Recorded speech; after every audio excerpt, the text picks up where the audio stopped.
বন্ধুরা দেখো, আজকে আমি মাংস করিনি, রবিবার।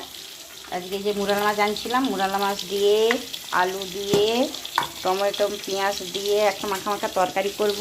এই যে মাছের মাথা ভাজছি, দুটো কাতলা মাছের মাথা আনছিলাম, তাকে দিয়ে যে বাঁধাকপি এখানে করে সেদ্ধ করে রেখেছি, ওটা দিয়ে করব। এখানে দেখো মূলা শাক ভাজা, মুরাল মাছ একটু ভাজা রেখেছি, বড়া ভাজা আর ডিম ভাজা করেছি। দুটো ডিম ফেটে গেছিলো ফ্রিজে ঢুকাতে গিয়ে, আর ওইটা করেছি। আর এই যে ডাল রাত্রিবেলা করে নিয়েছি একবারে, দুবেলা করবো না বলে। আর এই যে আমার মাছের মাথা ভাজা হচ্ছে, আর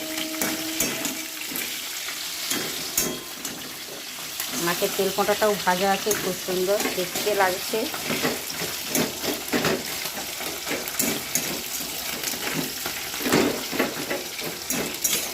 আজকের আমার মেনু।